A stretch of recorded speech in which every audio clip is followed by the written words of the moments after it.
bonjour à tous. Du coup, on continue cet après-midi donc avec une intervention sur les nouveaux usages, les impacts et les risques du télétravail.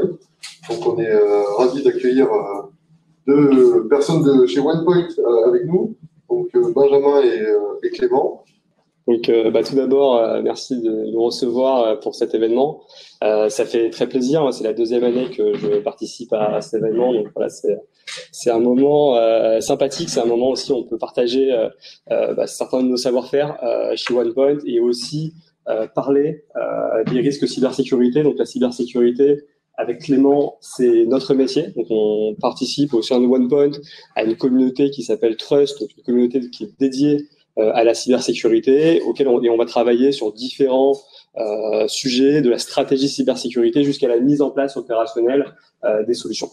Donc, je me présente, donc je m'appelle Benjamin Fébis, donc je suis leader chez OnePoint sur les thématiques de cybersécurité et je suis spécialiste dans tout ce qui est infrastructure, notamment voilà les couches basses, les couches logicielles également en termes de cybersécurité. Et je suis avec Clément Chan. Oui, donc moi ça fait 5 ans que je travaille aussi dans ce domaine, donc j'ai travaillé pour en compte sur à la fois la protection des identités, des données, de l'infrastructure cloud, donc notamment sur Azure. Et voilà, aujourd'hui je travaille chez OnePoint avec Benjamin sur ces sujets. Donc aujourd'hui, en fait, on va parler de télétravail. On va parler de télétravail et de cybersécurité. Donc quels sont les risques cyber liés au télétravail? Donc 4 parties. Une première partie déjà de rappel du contexte chargé avec cette période de crise sanitaire. Une deuxième partie pour parler des impacts pour les entreprises, des impacts d'un point de vue cybersécurité. Ensuite, on va se concentrer sur quelques risques critiques auxquels doivent faire face à la fois les organisations, le secteur public et le secteur privé. Et enfin, on va faire une ouverture sur les stratégies, sur les pistes de stratégie qu'il faut adopter pour se préparer, pour se protéger à ces nouveaux risques. D'accord. Donc déjà, en termes de contexte. Alors bon, désolé pour l'effet Super Nintendo 8-bit, je sais pas d'où ça vient, mais bon, c'est pas grave. Du coup, voilà, en termes de contexte, aujourd'hui, voilà, vous êtes pas sans savoir que nous traversons tous une crise sanitaire. Ça fait 1 an qu'on est dedans, et aujourd'hui, en fait, les entreprises, les organisations ont évolué sur un critère. Alors, il y en a plus, mais sur un critère qui est celui du télétravail. On a de plus en plus d'employés qui vont télétravailler. Alors, pourquoi ? Tout simplement parce que les entreprises vont encourager, les organisations vont encourager, sous l'impulsion des gouvernements, à rentrer dans une dynamique de télétravail, c'est-à-dire travailler à la maison pour à la fois limiter les contacts, limiter les déplacements et bien sûr réduire la propagation du virus. En chiffres, qu'est-ce que ça veut dire ? En France, on est passé en 2 ans de 6% de télétravail à 18%. Donc, on est sur une augmentation qui est complètement exponentielle. On est complètement sur un changement de pratique. En Europe, la tendance est encore plus renforcée. On est passé de 5% à 20%. Et évidemment, on le voit bien, on voit que 2021 va être placé sous les mêmes augures que l'année 2020. Ce mode de fonctionnement de télétravail va encore sûrement se renforcer dans les mois à venir.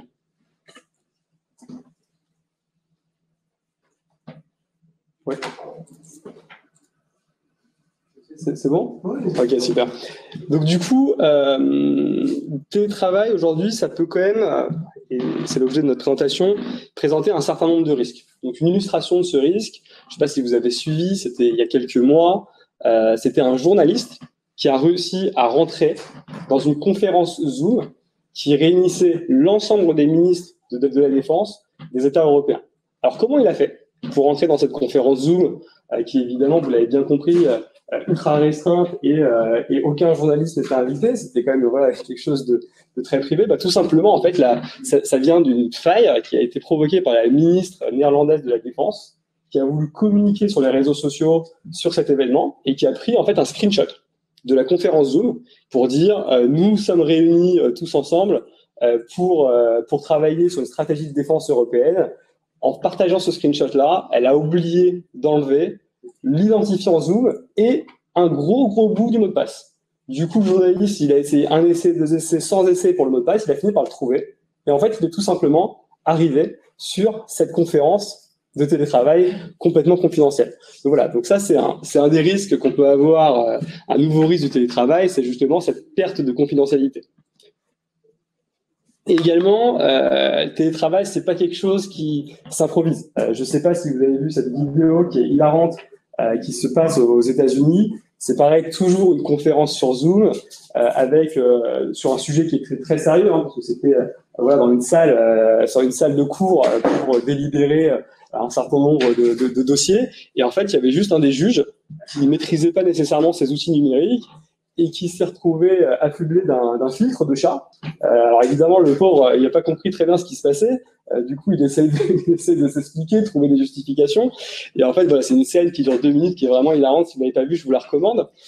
Pourquoi on l'a repris, en fait? C'est parce qu'on se rend compte qu'avec le télétravail, on donne à la main des outils à un ensemble de populations qui n'est pas nécessairement en totale maîtrise.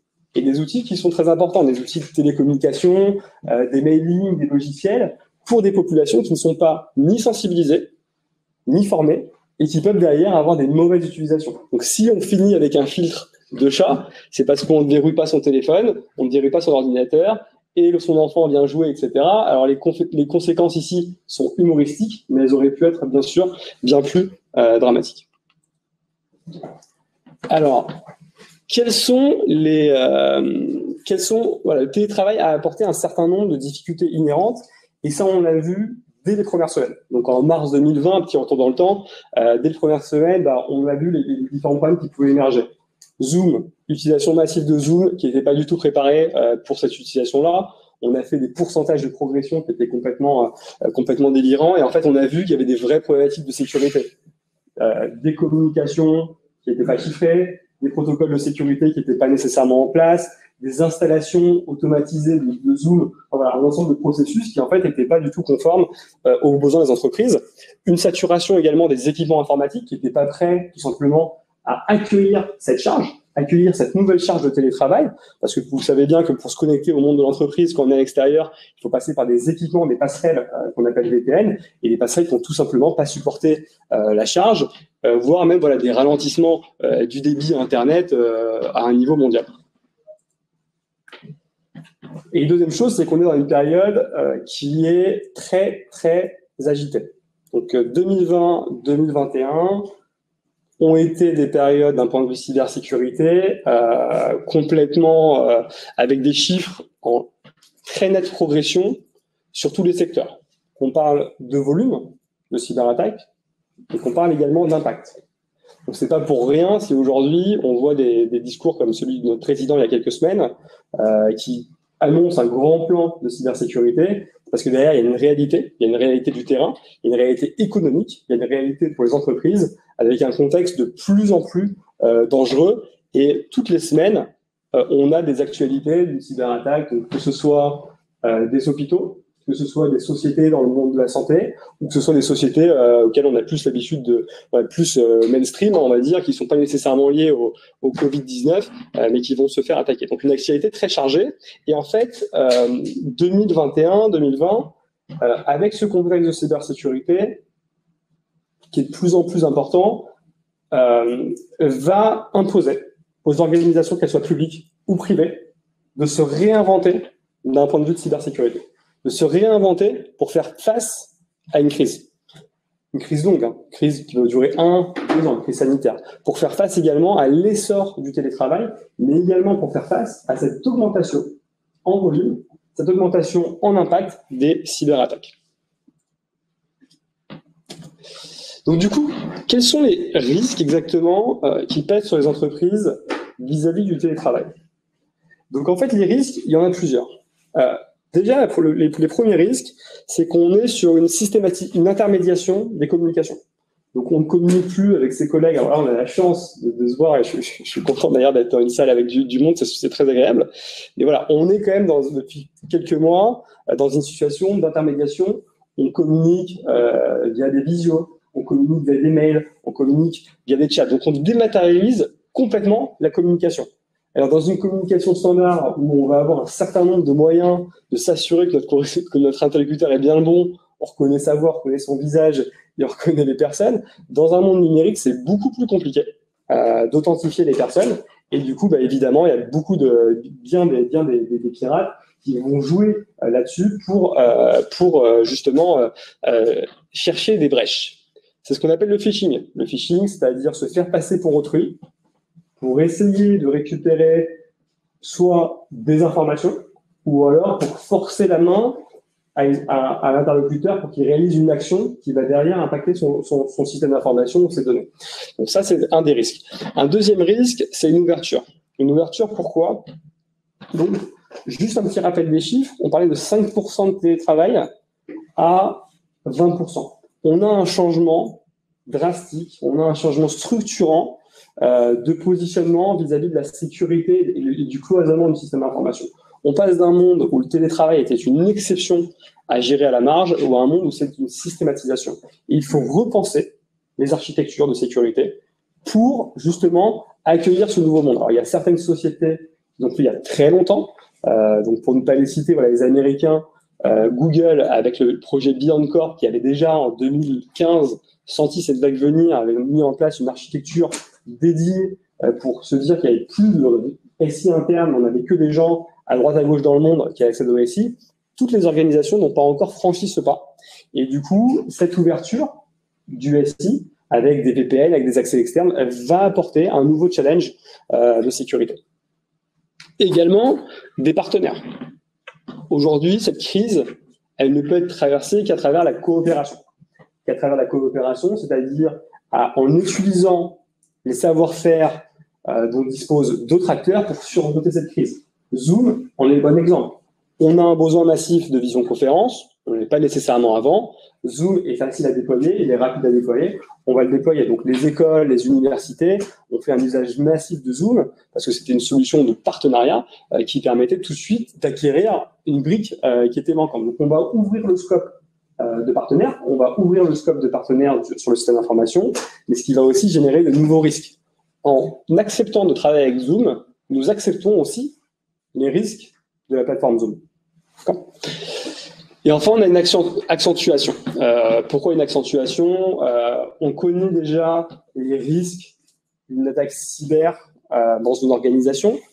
On l'a vu avec Saint-Gobain il y a quelques années, on a beaucoup d'exemples sur le sujet. Mais dans les crises comme Saint-Gobain, dans les crises massives qu'il y a eu, il y avait quand même toujours la capacité de parler, d'utiliser son téléphone, de prendre des commandes sur un papier, d'échanger, etc. Aujourd'hui, dans un contexte de plus en plus dématérialisé, c'est de plus en plus compliqué de faire des réunions, de plus en plus compliqué de se voir, d'échanger rapidement, donc des prises de décision qui sont moins rapides, donc on a un impact tout de suite qui va être plus important. Et on est aussi dans une spirale. En fait, qui va juste en fait accentuer cette situation. La spirale, c'est la suivante. On a une crise sanitaire, donc le Covid, on peut plus se voir.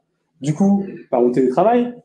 On télétravaille, du coup, on a besoin de plus d'outils numériques parce qu'il faut absolument qu'on digitalise notre relation client, il faut qu'on digitalise notre relation collaborateur, il faut qu'on apporte des outils numériques. Donc, on va avoir une expansion de la numérisation, de la transformation du SI.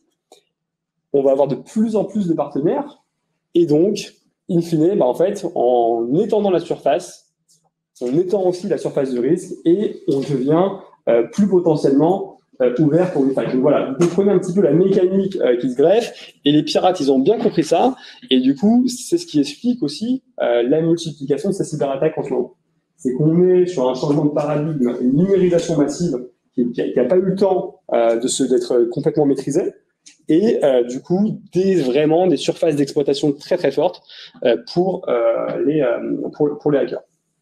Donc, quand on regarde les chiffres, là, c'est le baromètre de la cybersécurité du CESIN, et qu'on demande aux différents RSSI ou DSI quelles sont leurs principales problématiques, quels sont leurs principaux points d'interrogation sur cette période, ils vont vraiment identifier deux critères.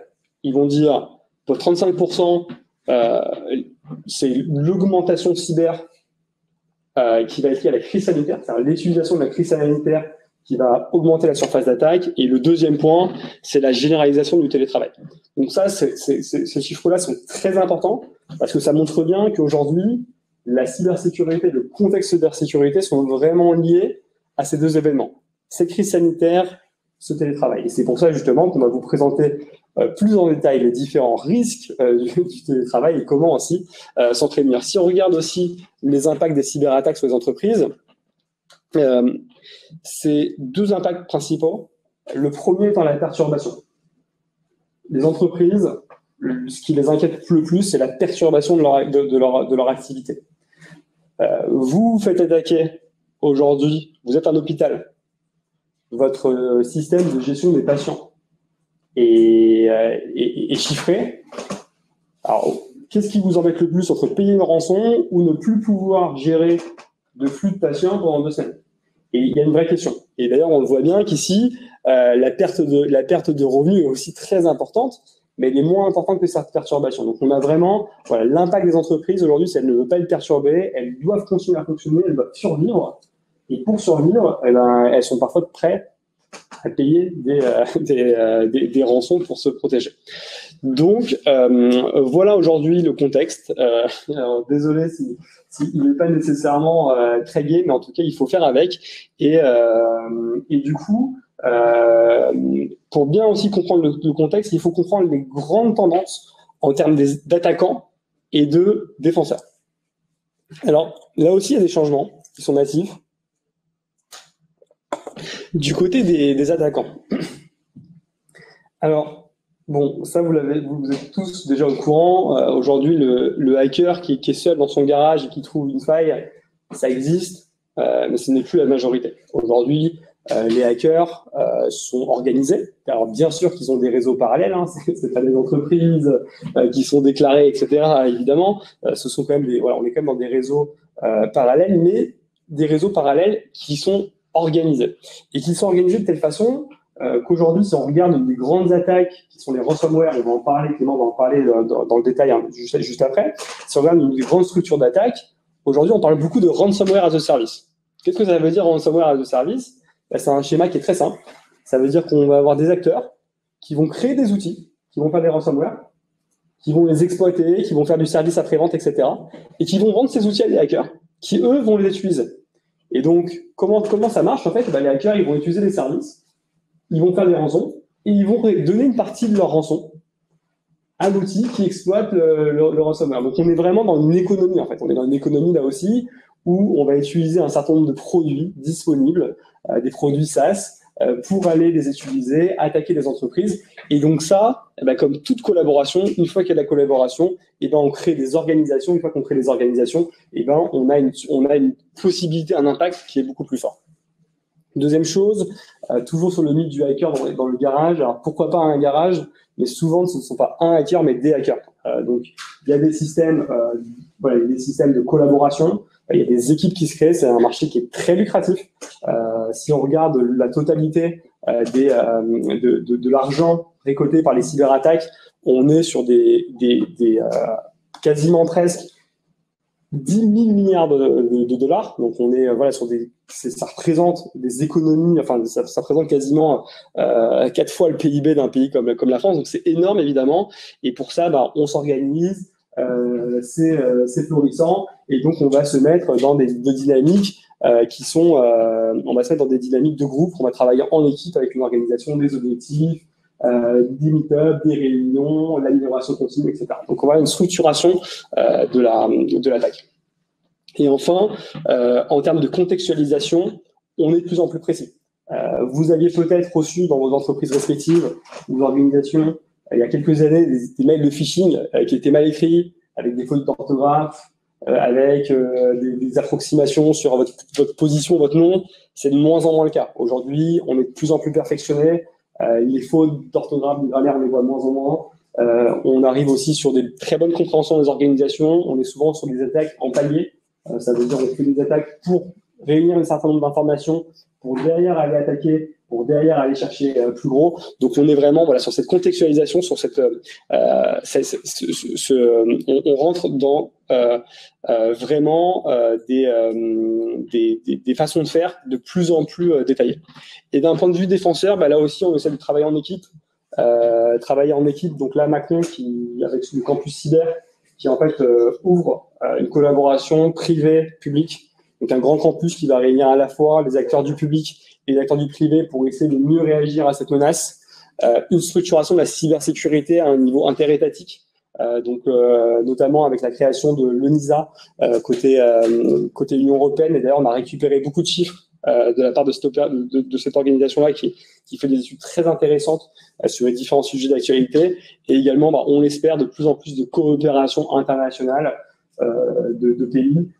Donc ça là-dessus, ce sont des perspectives, mais voilà, notamment peut-être avec un lien États-Unis, Europe sur la protection. Et ça, c'est encore plus de la perspective. Mais en tout cas, on voit qu'on va vers une forte capitalisation.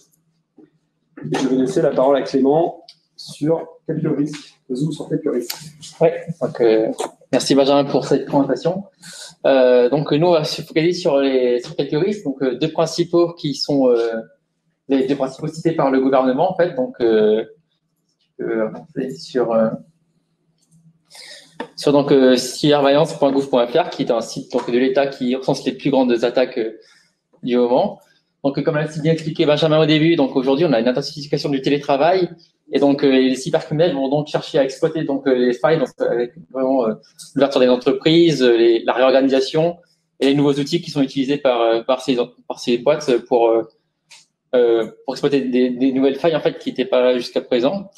Et donc parmi les deux principales attaques, on a donc les ransomware et data breach. Donc qu'est-ce que c'est que le ransomware? C'est une attaque qui consiste à donc chiffrer et bloquer l'accès aux données de l'entreprise, donc dans laquelle on travaille pour demander en échange une rançon.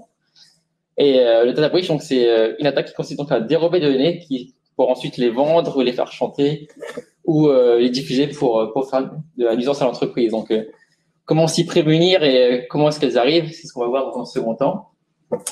Mais d'abord, donc les statistiques des ransomware. Donc en 2020, on avait vraiment une explosion des ransomware. Donc on appelle ça aujourd'hui la ransomware. Donc c'était une vague inédite de ransomware qui a donc explosé un peu les prédictions.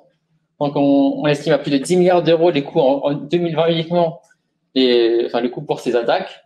Donc une augmentation exponentielle donc de plus de 365% sur les 2 dernières années de ces types d'attaques, comme on peut le voir sur le graphe à droite.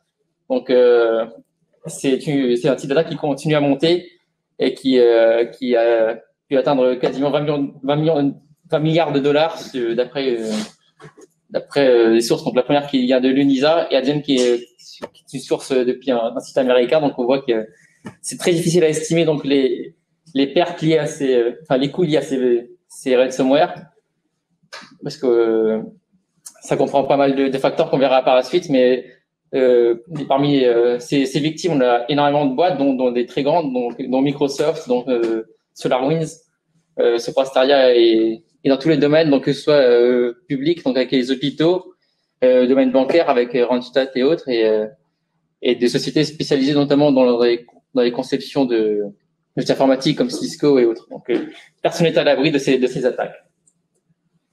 Donc, qu'est-ce que ransomware? On va vous l'expliquer tout simplement par une petite vidéo. Ça va être plus clair. Donc on va voir que, par exemple, ici, une personne a accès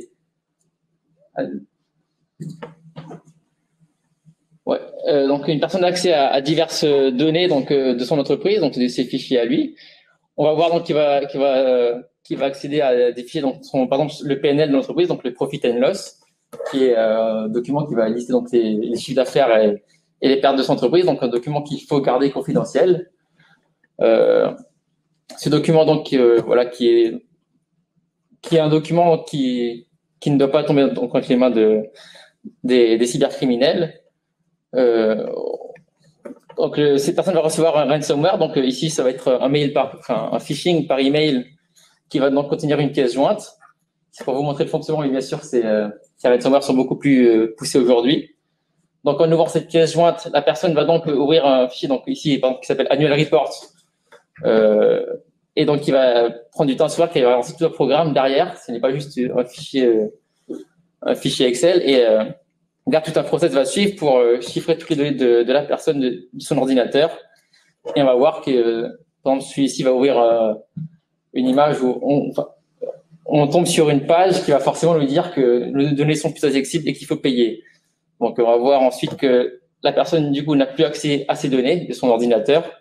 Donc maintenant tout est chiffré avec une clé qui est propre au hacker et l'utilisateur n'aura plus d'autre choix que de payer cette rançon.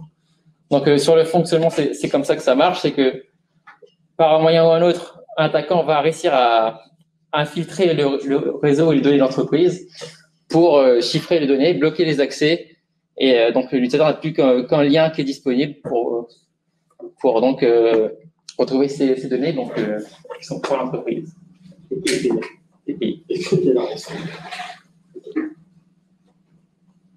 Donc ça paraît tout bête, mais on estime qu'il y a eu donc, comme on l'a vu tout à l'heure, plus de 20 milliards de pertes en 2020 et une attaque toutes les minutes sur l'entreprise. Et on a vu aussi que ces attaques ciblent à la fois les petites entreprises, mais aussi organiser toutes les grandes, dont Microsoft, dont les entreprises du secteur public, donc personne n'est à l'abri.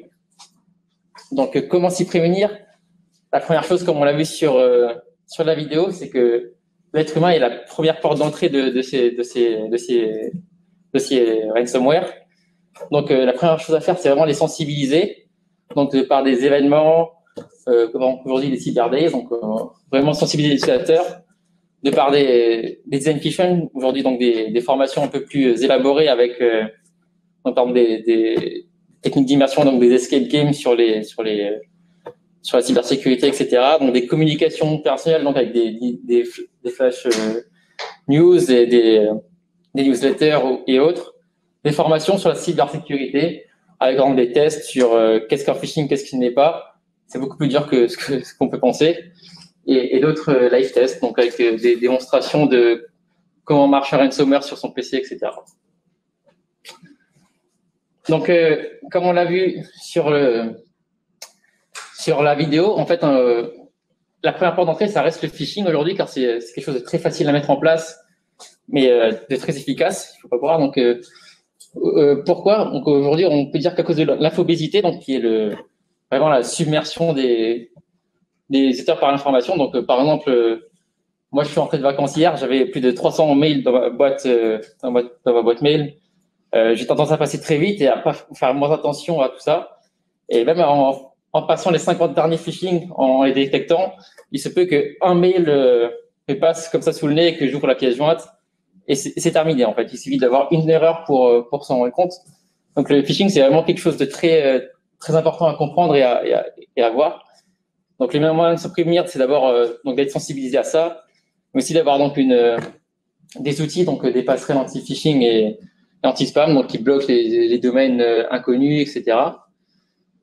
Juste pour voir, donc je pense que vous savez tous comment ça marche, c'est donc que vous recevez un mail de quelqu'un, donc qui va souvent prendre un nom commun, enfin un nom d'affichage très très générique, mais pas non plus aberrant. Donc, par exemple, moi, dans il y avait énormément de campagnes de phishing. On reçoit par exemple des mails qui proviennent des ressources humaines votre boîte quelque chose, alors que notre boîte officielle, c'est RH.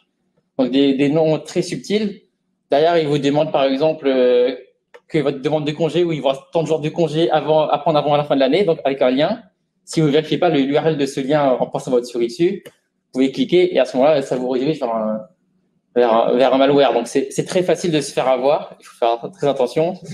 Et derrière, quelles sont les conséquences? Donc, c'est donc l'utilisateur, enfin le hacker peut avoir accès à vos données ou prendre en main votre système. Et il faut savoir que les attaquants en général prennent énormément de temps avant d'utiliser ces failles. Ils peuvent être introduits dans le système pendant des mois, des années avant de prendre action en fait. Donc ça c'est très important à savoir. Et c'est pas dès que vous cliquez sur le lien, boum, il s'est rien passé, donc vous êtes safe. Non, en fait, il faut bien savoir que le hacker peut être dans votre système et agir par la suite quand il le voudra, parce que déjà pour lui c'est plus sécurisé, et puis vous baissez votre garde et pour plein d'autres raisons. Donc, dire quelles sont les motivations, donc forcément c'est de demander une rançon, faire de la fuite de données, revendre vos informations, etc. Donc, bien sûr, il n'y a pas que la sensibilisation qui va marcher, il y a aussi des outils informatiques qui vont aider à se prémunir de ces attaques. Donc, d'abord, la première chose à faire, c'est donc de réduire la surface d'attaque. Donc, comment on va faire ça? C'est utiliser par exemple des VPN, donc VPN pour Virtual Private Network. Donc, c'est un réseau privé d'entreprise. Et tant que vous n'êtes pas dans ce réseau-là, vous n'avez pas accès donc aux données. C'est vraiment de mettre un périmètre tout autour de votre infrastructure. Donc, c'est pour avoir un point d'entrée qui est donc plus facile à contrôler. Donc, vous pouvez restreindre les accès, restreindre les ports, restreindre les IP qui ont le droit d'accéder à ces données. Vous pouvez bien sûr mettre en place des contrôles d'accès et des protections, notamment avec les protections DDoS, les firewalls et les WAF, donc les Web Application Firewall, pour protéger vos applications. Donc, tous ces outils sont là pour vous aider à réduire les surfaces d'attaque des hackers. Et aujourd'hui, en télétravail, donc c'est très important que chaque usager utilise un VPN pour accéder aux données de l'entreprise. D'ailleurs, comment on se connecte au VPN avec une authentification contextuelle? Aujourd'hui, c'est quelque chose qui est mis en place dans plein d'entreprises. C'est vraiment avoir l'authentification multifacteur qui se base donc sur le poste de l'utilisateur, sur sa biométrie, pour bien s'assurer que c'est bien, enfin, en gros, avoir plusieurs facteurs pour s'assurer que la connexion soit bien valide et pour sécuriser un maximum donc les authentifications sur l'infrastructure. Mais bien sûr, comme on le sait, il n'y a pas de zéro risque. Il y a toujours aujourd'hui, il y a de nombreuses attaques qui visent à exploiter donc les vulnérabilités des VPN, parce que c'est un outil, comme Benjamin l'a dit auparavant, dont les entreprises n'étaient pas préparées, et donc ils ont fait appel donc à des partenaires donc pour faire des VPN, donc dont Pulse Secure, dont Citrix et autres. Et c'est aussi là-dessus que les attaquants vont chercher à exploiter des failles.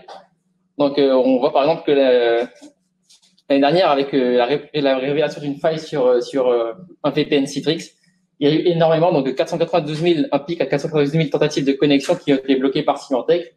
C'est-à-dire que dès qu'il y a eu une faille sur un VPN, les personnes, enfin les attaquants, savent qu'ils peuvent réussir à pénétrer dans n'importe quel réseau d'entreprises qui sont protégés par Citrix, donc un partenaire externe qui est spécialisé normalement dans la protection. Donc, toujours se méfier et avoir donc des plans de secours, c'est aussi une stratégie importante. Donc, comment ça marche? Donc, c'est avoir des sauvegardes de ces données constantes, des archivages et des data centers de secours.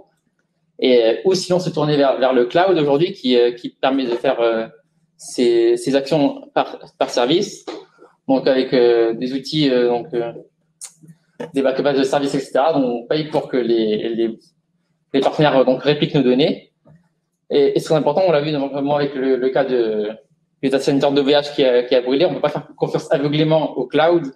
Il faut vraiment avoir des solutions de secours, parce que quand leur data center a brûlé, il y a énormément d'entreprises qui ont perdu leurs données car ils n'avaient pas de stratégie de sauvegarde derrière. Donc, c'est très important d'avoir des backups de ces données.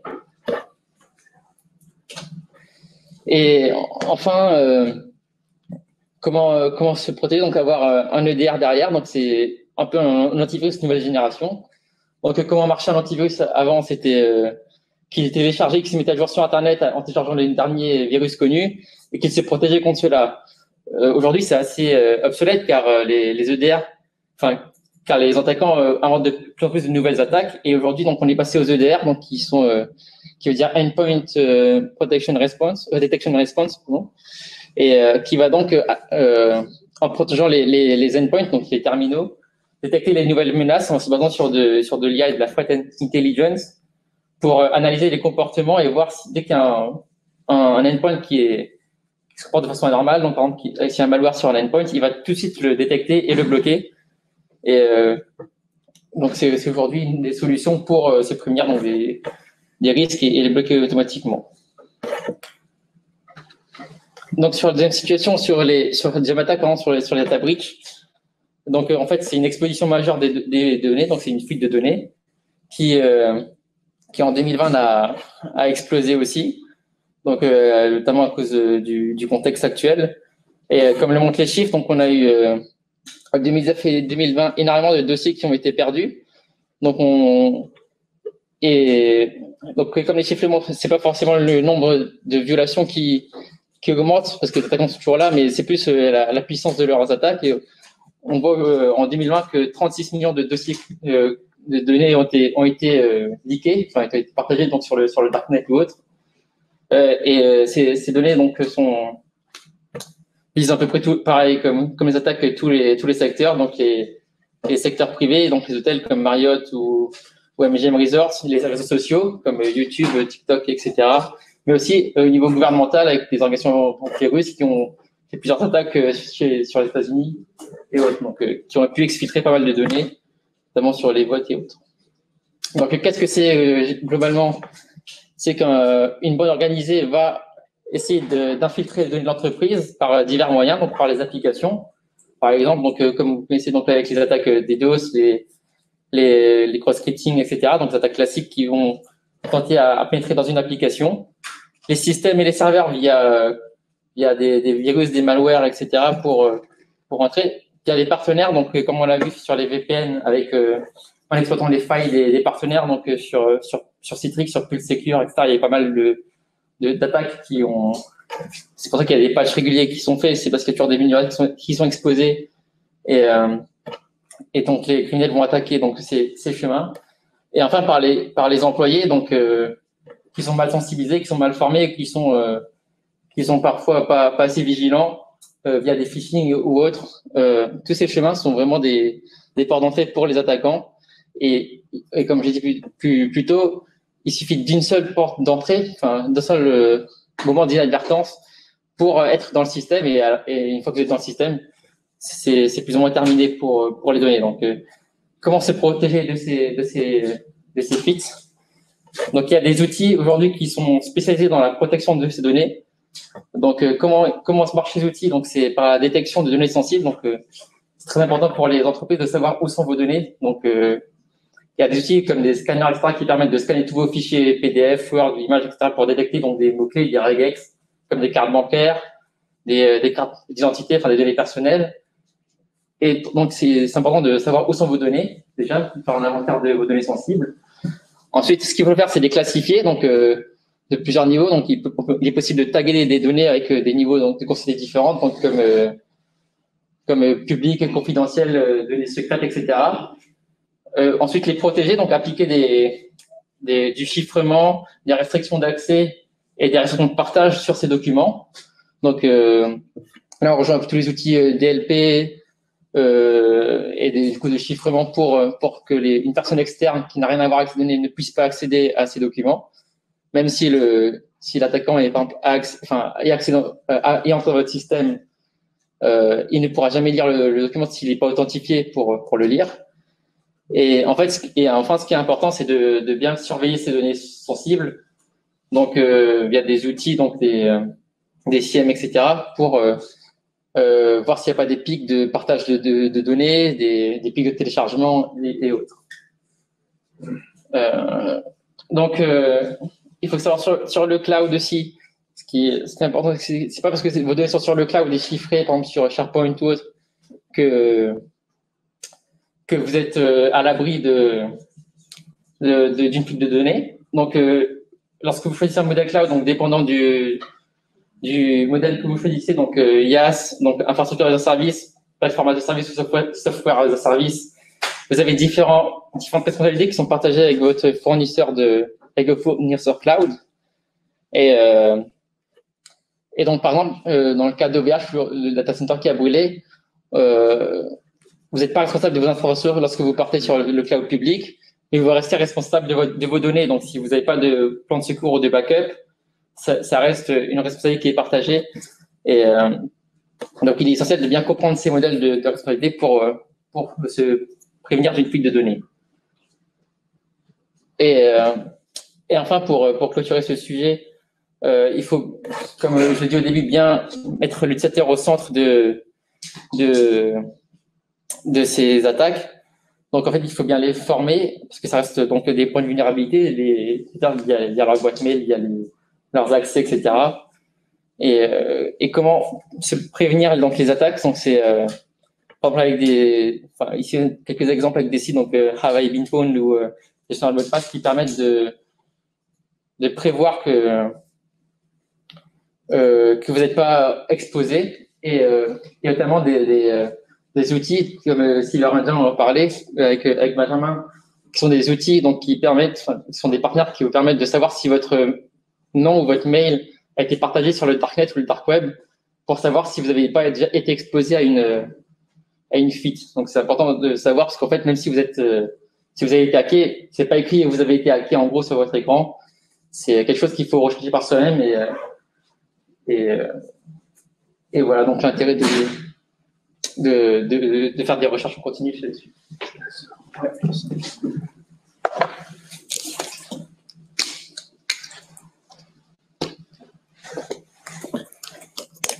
Donc, merci Clément d'avoir présenté là deux des principaux risques du télétravail.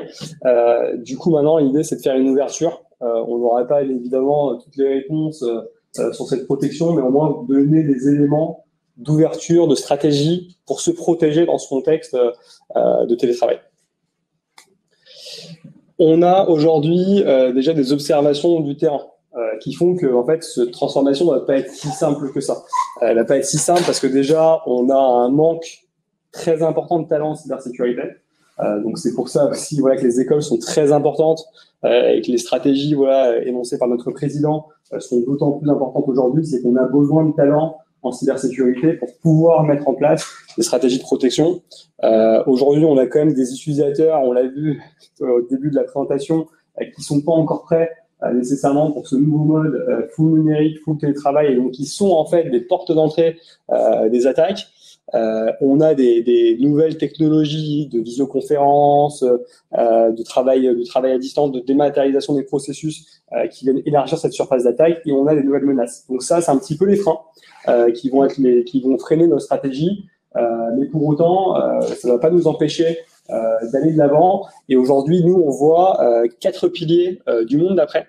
Les 4 piliers, déjà, c'est de passer de la cyberprotection à la cyber-résilience. On va détailler un petit peu plus ce que ça veut dire, d'intégrer la cybersécurité dans votre quotidien, dans notre quotidien, de placer l'utilisateur au cœur de la stratégie de cyberprotection, et enfin, dans un dernier temps, d'utiliser les outils, nous aussi, en termes de ce qu'on appelle des blue teams, des protecteurs, d'utiliser les outils pour se protéger, pour apporter de l'automatisation dans nos stratégies de cybersécurité. Donc, la cyber-résilience, qu'est-ce que ça veut dire? Qu'est-ce que c'est? En fait, on va essayer de distinguer ce qu'on appelle la cyberprotection. On va se protéger. On va essayer de mettre une armure pour se dire que rien ne va nous atteindre, qu'on n'aura pas d'attaque et que finalement, toutes les attaques vont rebondir sur nos boucliers. La cyber-résilience, c'est un petit peu différent. C'est un petit peu, on va plier sans se rompre. On est prêt aux cyberattaques. On sait qu'elles vont arriver, on sait qu'on va être des victimes potentielles.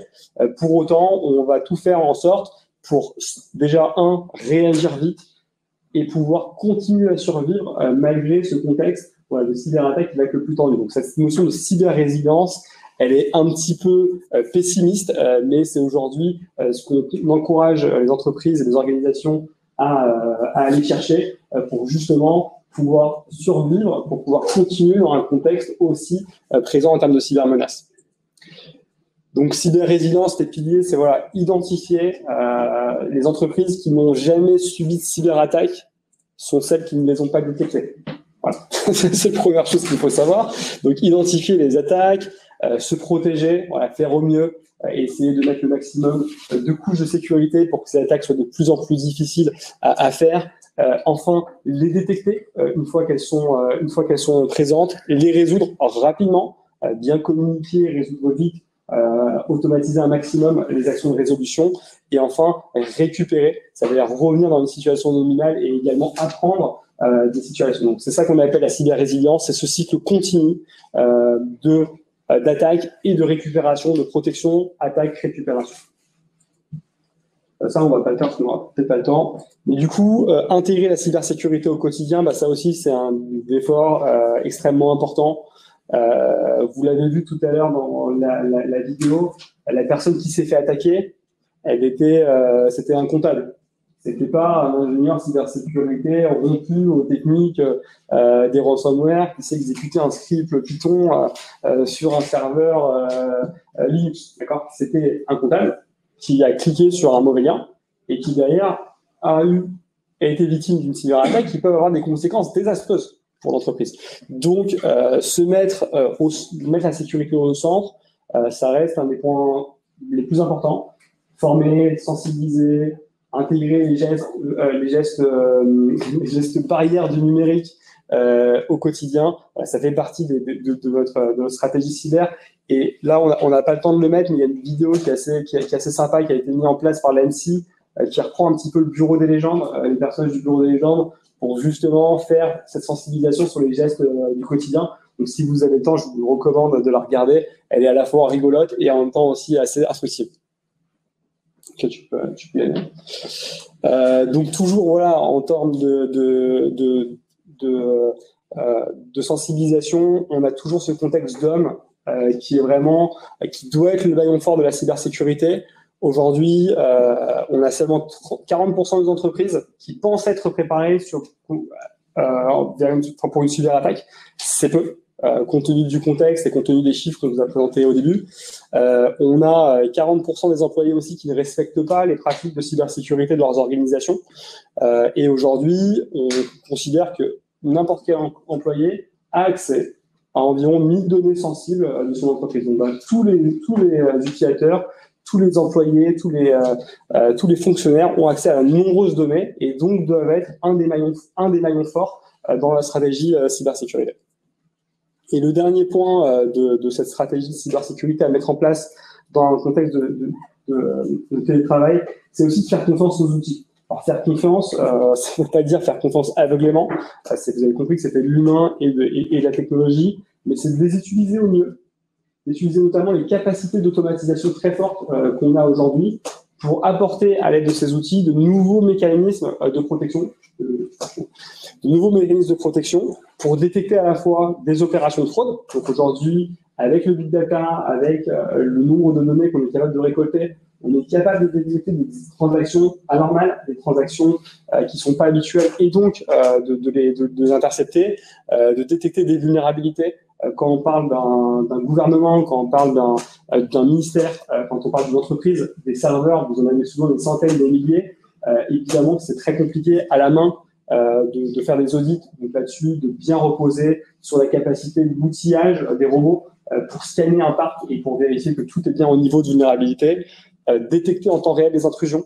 Là aussi, ça c'est important et c'est possible. Il y a de plus en plus d'outils de collecteurs de log qui peuvent détecter en temps réel des intrusions et établir un certain nombre de stratégies robotisées. Un petit peu comme une checklist d'un avion qui va avoir un incident de bord, on va dérouler une checklist. Ben ça peut être automatisé et les outils le font très bien aujourd'hui. Donc il faut les utiliser, il faut les mettre en place. Et enfin, détecter l'exfiltration de données, ça veut dire de toujours se mettre dans une démarche de vous êtes attaqué et de bien aller rechercher. Les attaques, généralement, durent 1, 2, 3 ans avant d'être détectées. Chercher sur le web, faire du scrapping sur le web pour voir s'il n'y a pas des données qui ont fuité de son entreprise, aller régulièrement faire requêter des bases de données ou aller faire des recherches spécifiques pour voir si vos données ont fuité. Ça fait partie aussi de votre stratégie de cyber-régulation. Donc, en conclusion, si on veut, en 2021, faire face au risque du télétravail, il faut retenir qu'on va avoir besoin d'une coopération forte entre tous, les techniques, les employés, les entreprises, le public, voilà Macron qui veut réunir le public et le privé, les États entre eux, l'ENISA, donc la coopération européenne pour la cybersécurité, voire même à un niveau international, cette coopération va être de plus en plus importante. Garder le rythme technologique sans oublier l'humain, donc savoir tirer parti, capitaliser les avancées technologiques pour bloquer les attaques, mais ne pas déléguer la cybersécurité à la DSI. Ça, c'est une erreur. La cybersécurité est l'affaire de tous. De travailler conjointement et ensuite utiliser un maximum des partenaires. Toutes les sociétés ne peuvent pas être expertes en tout. Et donc, du coup, il y a aussi des partenaires à l'image des hackers qui vont utiliser des services de ransomware et de services. Là aussi, les organisations peuvent utiliser des services de cyber, que ce soit des plateformes de formation, des plateformes de sensibilisation ou des outils pour mettre en place leur stratégie cyber. Voilà pour nous. On a fini. Je propose de les applaudir. Merci beaucoup pour